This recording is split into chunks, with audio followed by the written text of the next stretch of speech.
Bueno, retomamos la explicación de las ideologías socialistas, como habíamos dicho, desarrollando el pensamiento de Marx y de Engels, al que habíamos denominado, siguiéndolos a ellos, el socialismo científico, ¿no? Lo primero que tienen que conocer, chicos, es que, digamos, lo que se proponen estos autores es descubrir las grandes leyes, ¿no? Los grandes principios generales que rigieron los cambios sociales a lo largo de la historia de la humanidad. Y conociendo estas leyes, estos principios que rigen los cambios sociales, creían poder entender los cambios que estaba ocurriendo en la sociedad de su época, en la sociedad capitalista. Y por lo tanto, creían poder darle una base científica a una teoría del cambio social. Bueno, dicho esto, tenemos que sostener, tenemos que decir que Marx y Engels van a desarrollar una teoría, un posicionamiento teórico que se conoce con el nombre de materialismo histórico. Ellos decían, si queremos entender al hombre, y entiéndanlo desde este punto, chicos, porque es muy importante este punto de partida, ¿no? Si queremos comprender al hombre, no tenemos que ver simplemente lo que dice de él mismo, no tenemos que estudiar solo las ideas, cómo han progresado las ideas. Tenemos que ver lo que en concreto hace, lo que en términos materiales hace para resolver sus necesidades básicas, para resolver el desafío que le plantea la vida en el medio natural en el que se mueve. Entonces, Marx va a proponer partir de la materia, partir de esa realidad material del hombre y no de las ideas para comprenderlo. Y lo que sostiene es que lo primero que tiene que hacer un grupo de seres humanos es asegurar su subsistencia, es asegurar dónde van a vivir, cómo, qué van a comer, y para eso lo que hace es agruparse con otros hombres, desarrollando determinadas relaciones sociales de producción y desarrollando también lo que Marx llama modos de producción. ¿Qué sería un modo de producción? Bueno, un modo, una manera, una forma de producir todo lo que esos hombres necesitan para subsistir. Entonces lo que Marx dice es, si queremos entender cómo funciona una sociedad humana, no tenemos que ver solo lo que esa sociedad humana piensa, lo que esa sociedad humana dice, no sus ideas. Tenemos que ver realmente cómo desarrolla su vida en términos materiales, cómo hace para subsistir. Y el concepto que Marx crea para entender esto es el de modo de producción. Repito, mirar la manera, la forma, el modo en el que los hombres se organizan para producir todo lo que necesitan para vivir. Técnicamente, ¿no? Dicho un poquito más difícil, uno podría decir que es el modo de producción, digamos, es el conjunto de las fuerzas productivas y las relaciones que las personas establecen entre sí en una determinada sociedad, ¿no? Para producir todos los bienes que necesitan para vivir. Ahora bien, ¿cuáles fueron los modos de producción a lo largo de la historia? Bueno, Marx habla de varios, ¿no? El asiático, el esclavista, el feudal.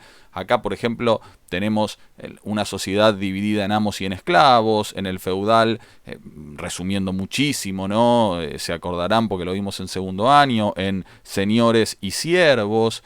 Pero vivimos nosotros, dice Marx, en el modo de producción capitalista, que se caracteriza por dividir a la sociedad en dos grandes grupos, la burguesía y el proletariado, que como ya vimos, la burguesía es la que posee la propiedad privada de los medios de producción, es decir, los empresarios, los capitalistas, los dueños de las fábricas, y la otra, el otro gran grupo de una sociedad capitalista es el proletariado, que se caracteriza por no poseer medios de producción y por lo tanto necesitar vender su fuerza de trabajo a cambio de un salario.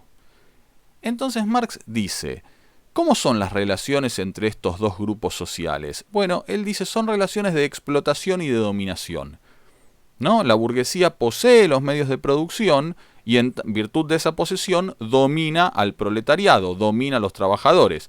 Si yo tengo la máquina que vos necesitás para producir, bueno, voy a tener un elemento para dominarte. Pero además, dice Marx, las relaciones sociales entre estos dos grupos son de explotación. La burguesía, en el proceso de producción, se apropia de una parte de lo que produce el proletariado y por eso la burguesía acumula constantemente más riqueza y el proletariado no. Marx va a llamar a esto plusvalor, plusvalía. Pero en este punto no nos interesa todavía desarrollar y explicar bien esta teoría, que la vamos a ver más adelante. Por ahora me conformo con que entiendan que el modo de producción capitalista para Marx, que es en el que él estaba viviendo, en el que nosotros seguimos viviendo, divide la sociedad en estos dos grandes grupos, a grandes rasgos, ¿no? Burguesía y proletariado. Después uno podrá decir, bueno, dentro de la burguesía hay pequeños burgueses, hay grandes burgueses, bueno, pero a grandes rasgos, ¿no? Burguesía y proletariado. Y las relaciones sociales entre estos dos grupos son de explotación y dominación. Así piensa el marxismo al modo de producción capitalista. Ahora bien, Marx era un dialéctico. Marx creía que la historia progresaba a partir de la lucha de contrarios, y los contrarios acá eran las clases sociales. Entonces Marx va a decir, en un libro famoso que se llamó El Manifiesto Comunista, escrito junto con Engels, la historia de la humanidad, desde el comienzo hasta nuestros días, es la historia de la lucha de clases. Es la historia de la lucha entre el amo y el esclavo, entre el siervo y el señor, y ahora entre el burgués y el proletario. Entonces, para Marx, fíjense, la historia avanza a partir de la oposición de clases, a partir de la lucha de clases, mostrando a la violencia como partera de la historia, ¿no?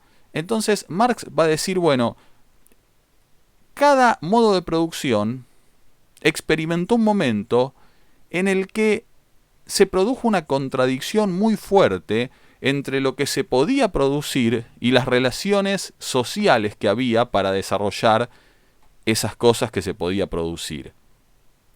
Entonces él dice que en un determinado momento, en cada uno de estos modos de producción, el desarrollo de las fuerzas productivas iba a entrar en contradicción con las relaciones de propiedad, es decir, con las relaciones sociales que establecieron los hombres entre ellos.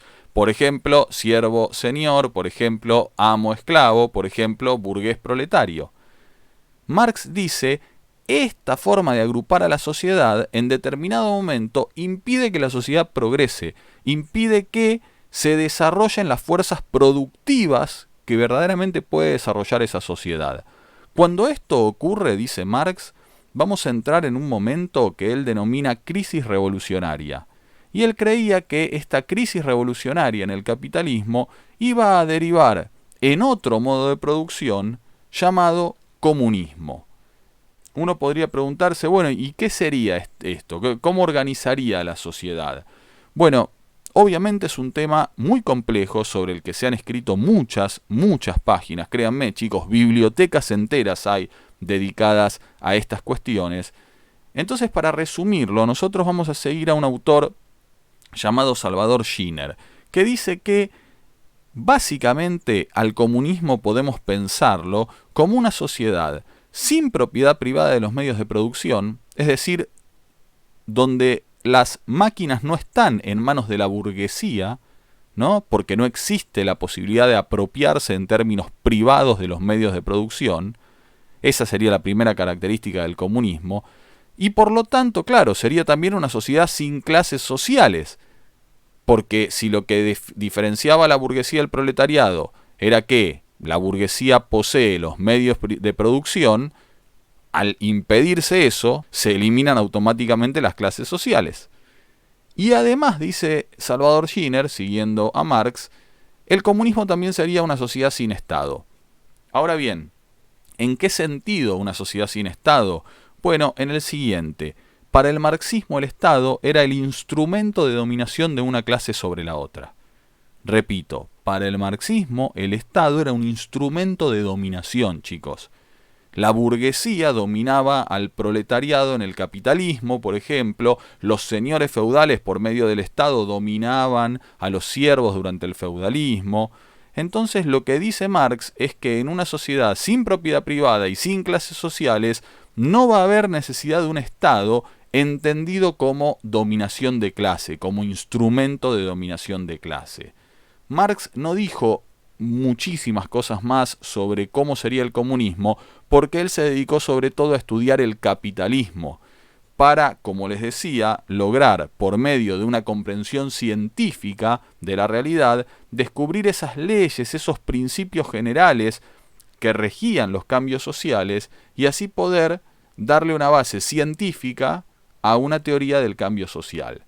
La obra principal donde Marx va a estudiar el capitalismo se llama precisamente El Capital, ¿no? El Das Kapital, porque Marx era alemán, y es una obra muy, muy compleja, que acá estamos resumiendo muchísimo, digamos. De hecho, yo les diría que ni empezamos a estudiar acá, estamos simplemente esbozando lo que Marx dijo en el Manifiesto Comunista, pero con esto al menos nos alcanza para entender un poco qué quería el socialismo o el marxismo, ¿no?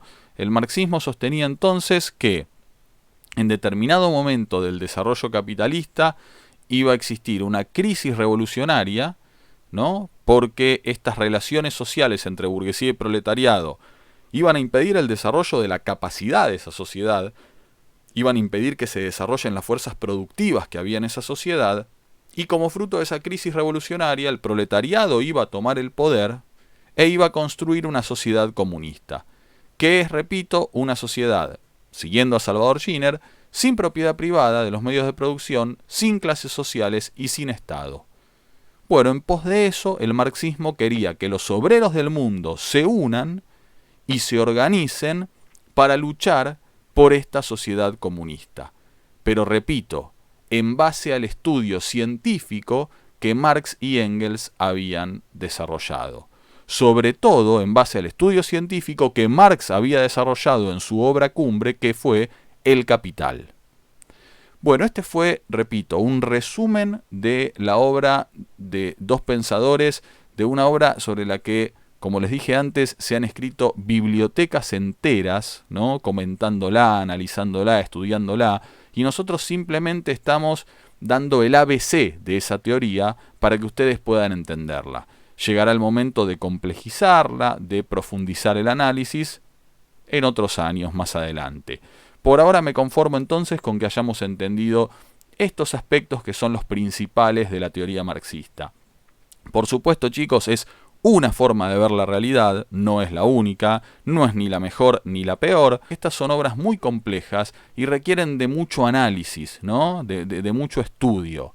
Si no, terminamos haciendo un Boca River. Terminamos diciendo, no, sí, yo soy marxista, no soy marxista. Bueno, antes de hacer eso, es mejor a veces tratar de entender lo que estos autores quisieron decir y no fanatizarse y ponerse la camiseta de uno o de otro y empezar a defender apasionadamente ideas que tal vez uno ni siquiera conoce en profundidad. Entonces, habiendo explicado las ideologías socialistas, habiendo explicado la diferencia entre el socialismo científico y el socialismo utópico, damos por concluido esta serie de videos sobre las ideologías del siglo XIX. Les mando un gran saludo a la distancia y seguimos en contacto por medio de la plataforma.